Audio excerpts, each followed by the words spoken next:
สิริทิธิมติเตโชชัยเสธิมาเฮธิมหาคุณาปริเม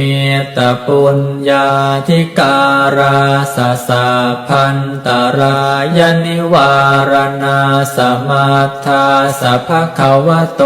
อะระหะโตสัมมาสัมพุทธัสสะทวาติงสมหาปุริสลาคนานุภาเวนะอสิตยานุพยัญชนะนุภาเวนะอาทุตรสตมังคลานุภาเว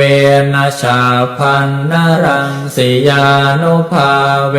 นะเกตุมาลานุภาเวนะทาสปารมิตานุภาเวนะทาสอุปปารมิตานุภาเวนะทาสปลมาทปารมิตานุภาเวนะศีลสมาธิปัญญานุภาเวนะพุทธานุภาเวนะธัมมานุภาเว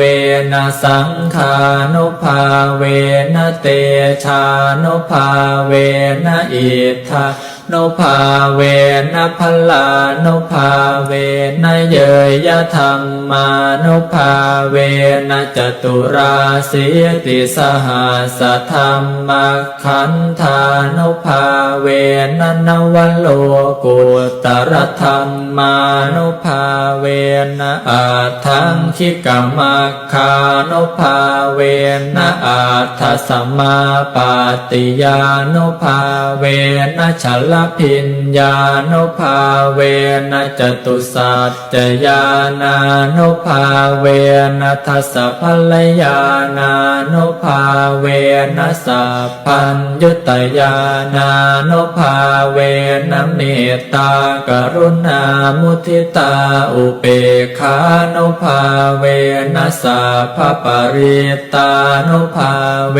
นะรัตนาตยสรณานุภาเวนะตุยหังสาภโรคโส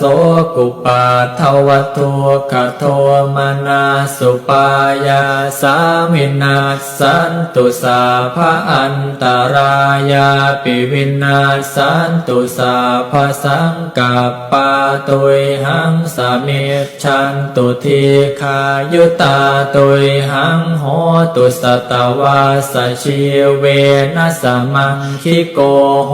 ตุสาพทาอากาสปาพัตวันนาภูมิคังคามหาสมุทธาอาราคกาเท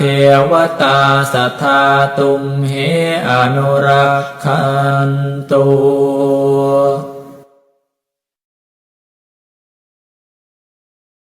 ข้าพเจ้าขอตั้งจิตอธิษฐานบุญใดๆที่เป็นของข้าพเจ้าในโลกสมบัติ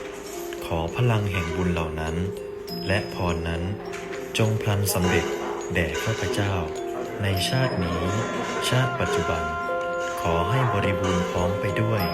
รูปสมบัติทรัพย์สมบัติงานสมบัติมนุษย์สมบัติกัลยาณมิตรสมบัติแก้วแหวนเงินทองที่อยู่อาศัยสมบัติโดยไม่ต้องรอชาติหน้าและชาติใดๆขอจงพลันสำเร็จพลันสำเร็จพลันสำเร็จตั้งแต่ตอนนี้วันนี้วินาทีนี้ขอจงสมความปรารถนา